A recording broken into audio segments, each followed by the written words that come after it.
So I didn't expect to not enjoy the Thunderbolts, but I certainly didn't expect to enjoy it as much as I did. As far as this year's MCU films go, my bets were a bit more on Cap 4 than this movie. And look how that turned out, link in the pinned comment. But this was a really pleasant surprise. I think one reason why I might have been a little more predisposed against this movie, aside from just the Marvel fatigue, was that there are some very obvious Suicide Squad parallels. Suicide Squad as a concept being something that Warner Brothers have very much insisted upon when it's come to their DC projects. And in terms of quality productions, you've got The Suicide Squad and Peacemaker if you count it, and the rest is not great. I actually thought Birds of Prey was okay. It's a film that when all is said and done I can appreciate as like a slice of life in Gotham City. But it was kind of bizarre to me because the original 2016 Suicide Squad was clearly trying to ape the Guardians of the Galaxy that Marvel had. They wanted their ragtag team of morally grey characters with those stylish needle drops and those lovely rousing family moments. And it's kind of funny because that was done to ape Marvel's Guardians of the Galaxy, but then you've got the Thunderbolts, which feels like it's kind of aping Suicide Squad. Fortunately for the Thunderbolts, it's more James Gunn's The Suicide Squad than it is the original 2016 version, which I'm not going to refer to as David Ayer's Suicide Squad because clearly that's not the way he intended the film to be. Hashtag release the Ayer cut. Look, I just think director's cuts are neat. As far as my ranking of Suicide Squad movies go, I would put the Thunderbolts below James Gunn's The Suicide Squad and Peacemaker, but just above Rogue One, A Star Wars Story. Now, this is a weird one for me to kind of review due to my lack of knowledge when it comes to the Thunderbolts. I don't really know anything about the Thunderbolts comics. I gotta be real with you guys, when it comes to comic book knowledge, I'm as mainstream as it gets. My favorite superheroes are Spider-Man, Batman, and Superman. I'm not the guy to recommend you read Neil Gaiman's Sandman. Well, I'm certainly not anymore anyway. So the basic plot. Elaine from Seinfeld is aware of an impending impeachment trial against her as head of the CIA, so she rounds up any assets that could be used against her, including all of the mercenaries that she's been rounding up in the post-credits of all of those Marvel TV shows we didn't watch. They're all sent on their own top-secret missions to kill each other, and failing that, they'll all just get blown up. But then, oopsie-daisy, these mercenaries all team up along with their mysterious friend Bob, who is suffering from amnesia, and so it's a cross-country road trip back to Manhattan to expose Elaine from Seinfeld and bring her to justice. That basic plot is really solid, but it's how they build on it that makes the Thunderbolts exceptional as a post-Endgame MCU film. I think Marvel Studios do understand that most of us in the audience go to see these movies for the big concepts and the action, and they've been very much leaning into that in Phase 4 and beyond. But the key ingredient to giving these films any staying power is ultimately always going to be that human interest, and that is where the Thunderbolts really excels. So, Yelena is basically our main character in this film. It's effectively her movie, and she's been working as a mercenary under Elaine Bennis for a little while now. But she kind of doesn't want to be the top-secret mercenary character anymore. She wants to be able to inspire people the way her sister did.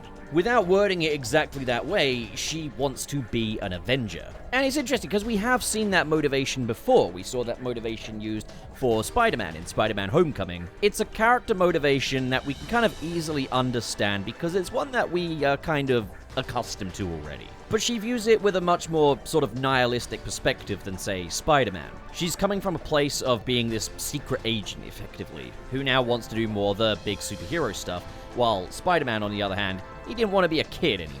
He wanted to do his part. But any kind of motivation that pertains to kind of trying to find your place, trying to find your kind of identity within this big universe, is immediately going to resonate.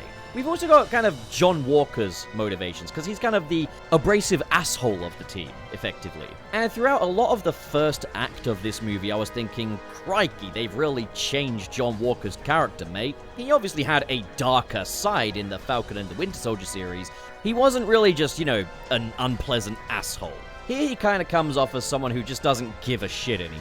He doesn't mince words, he's not a beacon of hope, he's not Captain America. But you learn later in the movie that he's kind of hot off of a divorce. He's kind of lost everything since the events of Falcon and the Winter Soldier. And that does really make a lot of sense with these character changes now, and it does also link directly into the theme of this movie, which we'll talk about a little later. But for now, yeah, I really enjoyed the character of John Walker in this one. It was a little jarring at first, but once you've got that context, not only does it make sense, it actually works for the narrative really effectively. I really enjoyed the Red Guardian in this movie as well. He, like Yelena, kind of does want to be an Avenger, but views it from more kind of like a childlike excitement. He loves that superhero world. He's kind of starstruck by Bucky Barnes. And there's a really nice sort of familial warmth between Red Guardian and Yelena, being that father-daughter dynamic, and I really like how that extends to the interactions between the other characters and Red Guardian as well. He could very easily have just been the comic relief of the movie, but he's also kind of the heart of the movie.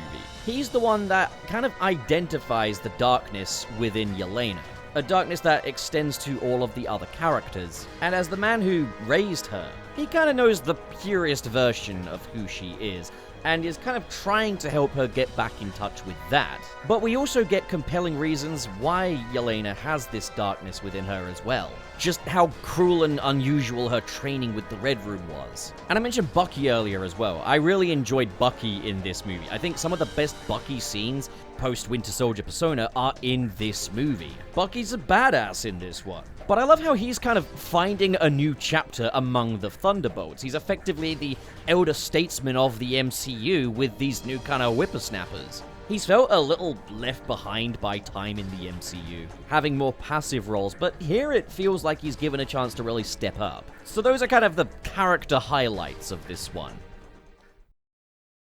There's a poignant theme of the light inside of us. How Red Guardian points out early in the film that Yelena's light has gone out, I quote. And that brings me to another point. It is not just the characters where the premise of the Thunderbolts is built upon. There is a fairly predictable plotline revolving around Bob, a pretty unsuspecting guy the other Thunderbolts find in the facility, but he's clearly someone who's been experimented on. And lo and behold, he's the most powerful guy in the room. He's Sentry. And he's basically this ray of sunshine, ignorant to how expendable he is to Elaine, and there is kind of this sense of inhumane government grooming between Elaine and Sentry. Elaine's public face is this very smarmy, affable character, despite the fact that she is a corrupt political figure. She's very deceptive, and Bob is incredibly susceptible to that, and upon discovering his power, he's effectively used as a pawn against the Thunderbolts. But when he refuses to kill them, Elaine shoots him down thinking he's dead, and this causes him to transform into the Void, which once again beautifully diegetic with the theme of the light inside of Yelena going out. We've seen how that carries over to John Walker, and now we're seeing how that carries over to Bob. And it's this subversion in that, like, knowing the MCU, you kind of expect him to be the MVP of the film. And he kind of is, but he's also the big threat of the film as well. Void is incredibly unsettling, the way he was visually presented as this unnaturally shadowy figure, and the effects and sound design of how he kind of corrupts the world around him is really well done. That sound effect is very kind of like blunt, distant, and echoey, like that sound has been shrouded. It's an incredibly atmospheric sequence. There's even a moment where it genuinely looks like he's killed a child. What's actually happening is that he's not killing anyone. These people are just being transported into their own inner darkness. And with that, they have to navigate this frightening sort of existential world. And it's in here where the Thunderbolts, including Bob, all work together to restore the light. And it's all incredibly existential for Marvel. I think the expectation set is that his powers will be revealed, he'll swoop in and save the day and be comically strong, but instead we have a story where this incredibly powerful member of the team is weaponized against them, and the final battle is one of mental fortitude.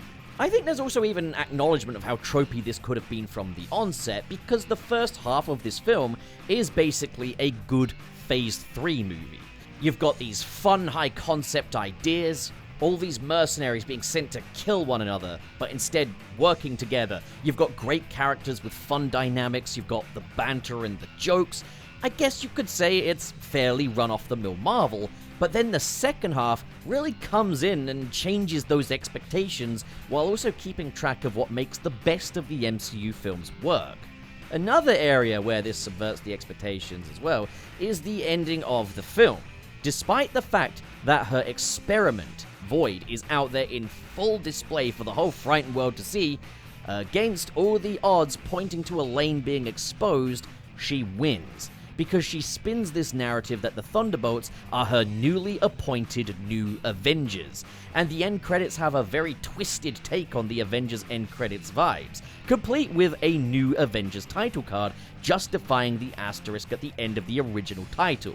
And we're gonna talk a bit more about the title change later, but within the context of the movie, this is really clever stuff. Because we do fulfill Yelena's kind of wish to become an Avenger, effectively. She is now that forward-facing, public-facing superhero, but it's not on her terms. So you've got a movie where the villain wins, effectively. And yeah, we've had villains that win before with Helmut Zemo, Thanos, and Mysterio, but what makes it effective is that it is kind of a rarity, and I'm always happy when it happens.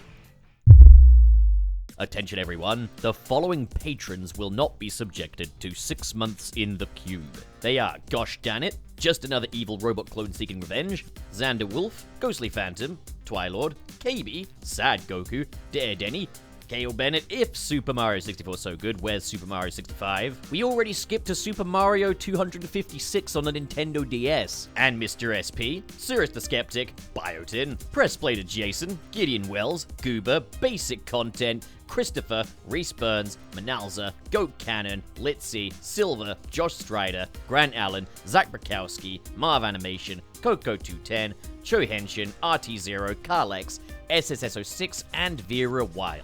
Thank you, folks. Buy figures and link is in the description! Something Marvel has been generally very good at in, say, Phase 2 and 3 is experimenting with genre. Rather than these being just simple superhero movies, Marvel have in the past been very good at saying, okay, this one's an espionage thriller, this one's a road movie, this one's a space opera.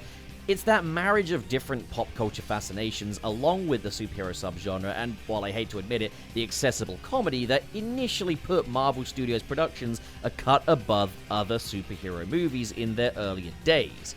One of my favorite comic book movies of all time, Spider-Man 2, traverses genre in rapid succession, constantly refreshing itself and keeping every scene as iconic as the last. Is genre traversal a guarantee of a great film? No, there's no cheat sheet on making a good film, but it can certainly help. Doctor Strange in the Multiverse of Madness, once again helmed by legendary director Sam Raimi, traverses different genres too. That's kind of one of Raimi's staples, but unfortunately the script just wasn't good enough, which meant it didn't really have the staying power it really needed. Sam Raimi ends up being the redeeming quality of that movie. The Thunderbolts has a pretty clean 3-act structure, with each act taking on a different overall genre. Act 1 is effectively a prison escape thriller, Act 2 is a road movie, and Act 3 initially looks like it's going to lean into all the Avengers tropes with a big Manhattan battle. I also get the sense that director Jake Schreier and DOP Andrew Droz Palermo probably really studied the imagery of that first Avengers movie to create some really cool parallels, and that really complements how this movie kind of subverts the expectations of your typical MCU fare, while also understanding what made it great. But it very quickly takes a turn for the psychological horror as we enter that sort of darkness world, meaning that each act felt very fresh. And director Jake Schreier feels like a very confident director within all those different kind of genres that this film takes on. I mentioned comparisons to Suicide Squad, particularly James Gunn's Suicide Squad, as I'd say that's probably the benchmark of quality for this kind of film. I think Jake Schreier does a good job at kind of differentiating the Thunderbolts' overall kind of visual language from, say, James Gunn's The Suicide Squad. The Suicide Squad is a very bright, colorful movie, but uses it to kind of perverse, surreal effect. This film is a bit more gritty and nihilistic in terms of its overall look. It's a very high contrast looking movie, lots of muted colors and dark lit scenes, and I think that works really well here. I think this movie's overall aesthetic can actually just be summed up by US Agent's outfit in this movie. Yeah, it looks like Captain America's outfit, but the color's been taken out of it, and it's a bit mucky and beaten up. And that look also translates really well over to the horror stuff in the third act, kind of reminding me of Insidious or Hereditary. It's got its own distinct look and vibes, and that's something that the MCU doesn't always get right, but I think this film really does. Is this movie perfect? No. There are a few things that do hold this movie back just a little bit. It's a great movie, but I'm not starting a cult in its honor. So the humor is an area where I do find I have a lot of problems with the modern MCU. The humor can get a little grating after a while. And there have been a number of instances where great dramatic moments have been undercut by jokes in MCU movies. There's nothing exceptionally bad about the humor or humor placement in this movie when compared to other MCU movies, but I'd be lying if I said there wasn't more than I would really want. Not every gag lands, not every joke feels really diegetic, and the banter can get a teeny bit tiresome. There's a lot of moments where you can really tell that they are hoping that this will become the next meme. This is ultimately a minor thing, though, for me. The humor in this film is nowhere near as much of an issue as, say, Thor: Love and Thunder. It never gets in the way of the sincerity of the piece, and that is the most important thing for me. It can just get a teeny bit tiresome. Also, I've mentioned the film has some great characters, but not all of them. Not all characters are created equally here. Ghost, I don't really remember anything about Ghost. She's fine in this movie, she's a fine character, but she doesn't really get many memorable standout moments here. It's very easy to forget she's in the movie. But then there is, in my opinion, the weakest decision this movie makes, and that is what they did to fucking Taskmaster. Now, this is very much symptomatic of another movie's failure. We're following up on a character that it's fairly universally agreed they were not done very well the first time. Like, I think Taskmaster in Black Widow, viewed as an original character, works fine on her own 2 feet, but it just isn't Taskmaster. I kind of feel the same way about Taskmaster as I do about MODOK. Yeah, it works for what it is in the movie it's in, but this is not a good representation of the character, and I would definitely rather have the real deal. And for the Thunderbolts, rather than be given any kind of redemption, rather than making this version of the character work, she's killed off in the first act as like a gag. Now, James Gunn's The Suicide Squad does a very similar thing, killing off various members of the squad at the very start of the film. But I never really felt frustrated with their deaths. A lot of these were characters that were not owed story. They didn't really have much to prove. They didn't really have anything to be paid off, so given that the film is called The Suicide Squad, let's kill some folks at the start. Fine and dandy. And then obviously, like, you've got Captain Boomerang getting killed off, but Captain Boomerang did have a chance to shine in Suicide Squad 2016. He was one of the few palatable parts of that just indignity of a movie. With Taskmaster, it felt like there was something to prove, something to redeem, and she was never given that chance. And with no sign, no promises of a more comic-accurate Taskmaster taking her place, I don't know, it just feels like one bad decision on top of a series of bad decisions. Would Taskmaster have made this movie better? I don't know. Would she have made it worse? Maybe. But just the indignity of it all. Really felt like they were putting that character out of a misery when it's like we could have maybe had at least a moment for people to reflect positively on this version of the character. Like, yeah, maybe kill her off later or something, and then, you know, maybe we can get a proper Taskmaster, but in the meantime, we could have just seen what cool things we could have done with this version. My reaction to this scene was just, oh, you pussies. But there is another issue. This is a really great movie. Genuinely, this is a really strong MCU movie, which is something I do not take for granted these days. And they couldn't just be normal about it, could they? Just 1 week after the film was released, I don't know if they formally changed the title to this, but they did a big reveal all over social media, they changed posters at bus stops, all to reflect the new title, The New Avengers. The film is also listed on the Marvel official website as The New Avengers. The marketing of this movie makes me want to swallow a stapler. And this is just one of those moments where all I can do is just put my hands on my temples and go, why is my precious rocket ship drifting into deep space? Why am I reaching you at the coordinates of the abandoned space station? Why? Really, why would you do this? This is the ending twist of the movie. This isn't clever. This would be like renaming The Amazing Spider-Man 2 to Gwen Stacy fucking dies. Funnily enough, titles play a role in expectations. The wrong title can cast an entire project in an unflattering light. Just look at Sonic 4. People are gonna look at this New Avengers and compare it to the old Avengers, and they're gonna look at this lineup and go, who are these guys? Not very colorful, are they? And that's what I've seen. I've seen people being like, really? This is the new Avengers? The original title of the Thunderbolts even played into the overall theme of, like, family in this movie, because the team was named after Yelena's childhood sports team. That name had meaning, and within the context of the film, changing it to the New Avengers works really well, but changing the title of the film to that on the onset, you already had an asterisk at the end of the title, and that worked. That was really clever. Now look what you've done. What the hell is this? This film isn't framed as a New Avengers movie. It doesn't begin that way. When you watch the film, it very much begins as a Thunderbolts movie. It begins as these mercenaries coming together. The New Avengers thing isn't even mentioned until the very end of the film because it's a twist. And they gave the twist away all as a marketing stunt? I'm gonna become the nostalgia critic. Dummies.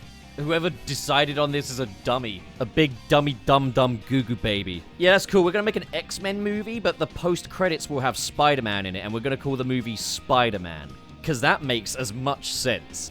Modern marketing. They had a great film on their hands, and they couldn't just be normal about it, could they? The good news is, all marketing shenanigans aside, this is a really great movie. One that I'm eager to return to. One I could actually really recommend to friends. There are a number of MCU projects worth skipping, but this isn't one of them. And I gotta say, I'm actually pretty impressed with Marvel Studios this year. Friendly Neighborhood Spider-Man was far better than it had any business being. Daredevil Born Again was a worthy successor. The Thunderbolts is great. And I think Fantastic Four First Steps looks really promising. I'm also really looking forward to Ironheart as well, though a lot of people really seem to disagree with me on that. It's just a shame that Captain America 4 was so Like, the hit-to-miss ratio this year's been really strong, but I think Captain America was one that it was quite important to get right. That's crazy now that I think about it. Like, yeah, Sam Wilson becomes Captain America, and Peggy Carter spends more time as the Captain America of her multiverse than we've seen with Sam Wilson as Captain America, and then John Walker gets a better movie. Sam Wilson really deserves better. So yeah, The Thunderbolts is a great movie. The marketing team are drunk as hell, and justice for Taskmaster, I guess. But aside from that, this was a really high-quality release. Here's hoping they can bring it all home with Fantastic Four First Steps, which I'm pretty eager to watch and talk about. The video is over, get out.